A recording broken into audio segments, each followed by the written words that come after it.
past 40 years, the letter M has signified something, well, a little bit special that lies beneath the blue and white BMW badge. And now with the launch of the M2, BMW's M car range is at its most diverse ever.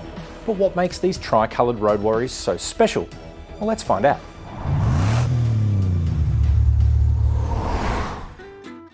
Established in 1972 to support BMW's motorsport activities, the M division initially turned its attention to the iconic E9 3-litre CSL Batmobile race cars, with stunning success in Europe, including a class win at Le Mans. In 1978, the first specific M car, the M1, was unveiled at the Paris Motor Show. This stunning supercar featured a 204 kilowatt, 3.5-litre inline 6-cylinder engine and spawned its own one-make race series. Tuned versions of BMW's 5 and 6 Series cars followed, but it wasn't until 1984 that the specific M cars as we know them today started to hit the streets. The E28 M5 was a high-performance version of BMW's 5 Series sedan and featured a version of the same 3.5-litre 6 as found in the M1, this time with 210 kilowatts. More road cars meant more race cars, and the success continued. The famed E30 M3 even taking the 1987 Australian Touring Car Championship win. So how does all that motorsport heritage get distilled into the M cars we know today? Well, let's start with the body. All M cars are fatter than their standard equivalents. The M3 here is 66mm wider across the body.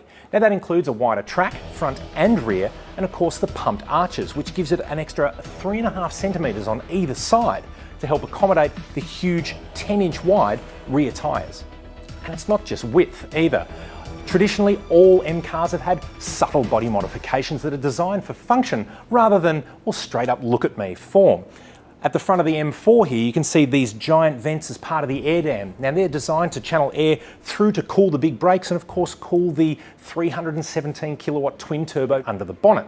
But that's not the only thing that's cool under here. Now check out this cool carbon fibre bracing and giant airbox. And I have to say, even looking at it, there's barely space that I could even fit a hand down there. There's so much engine. You don't get that on a 420i. Now inside, you've got lashings of leather and carbon fibre everywhere, but to be honest, you can get that in pretty much any BMW these days. What is unique to the M range is this, the controller for the dual clutch transmission. Now it can be a bit of a pain to use around town, but when you're going that way really fast, I tell you what, the shifts are brutal and accurate every time you need them.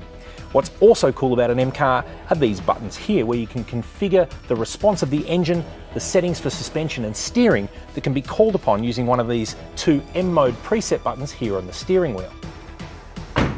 Now the arrival of the M2 signifies the most affordable M car ever in the range's history here in Australia.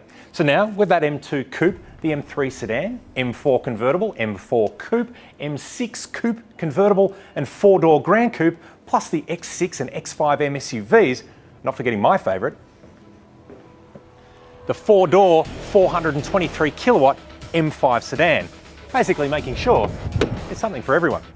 So what will the next 40 years bring? Well, no doubt more models, most likely some more motorsport success, but whatever the case, certainly for me at least, the letter M will continue to be the most aspirational letter of the alphabet.